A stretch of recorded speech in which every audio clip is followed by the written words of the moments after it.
At mula naman sa Dagupan, Pangasinan, mag-uulat live si CJ Torida. CJ?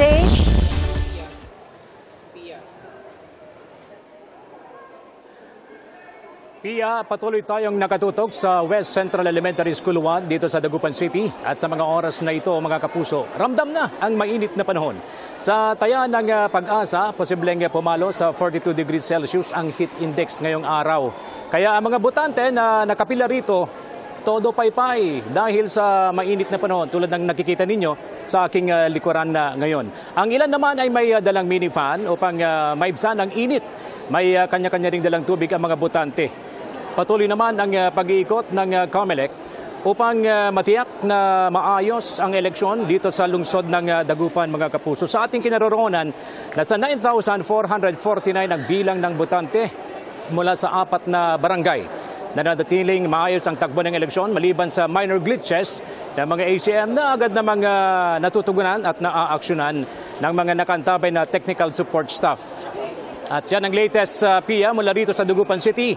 Ako si CJ Torida ng GMA Integrated News. Dapat totoo para sa eleksyon 2025. CJ, naku, sabi mo 42 degrees Celsius, napakataas, no? Napakainit. Ano yung mga pag-iingat na ginagawa dyan para matiyak, no, na maayos ang lagay ng mga botante? May mga pinapamigay ba? Kanina si Miss Mel gusto niya tanungin kung may mga tubig ba na pinapamigay dyan?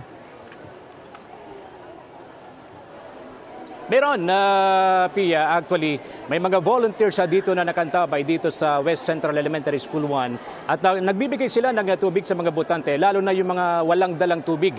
At mga botante naman dito, tulad ng nakikita ninyo sa aking likuran, Pia, ay todo paypay sa kanilang sarili dahil sa epekto ng mainit na panahon na nararanasan ngayon pasado alas 10 pa lang. How much more pagdating ng alas 12 hanggang alas 3 ng hapon. Pia? Oh, so para dun sa mga hindi pa nakakaalis ng bahay, no, wag na po tayong humingi ng tubig o maghanap ng tubig pagdating dyan sa mga polling precinct, magbaon na tayo ng sarili. At syempre yung mga pamaypay at kung ano pang ibang panangga sa init. Maraming salamat sa iyo, CJ Torida.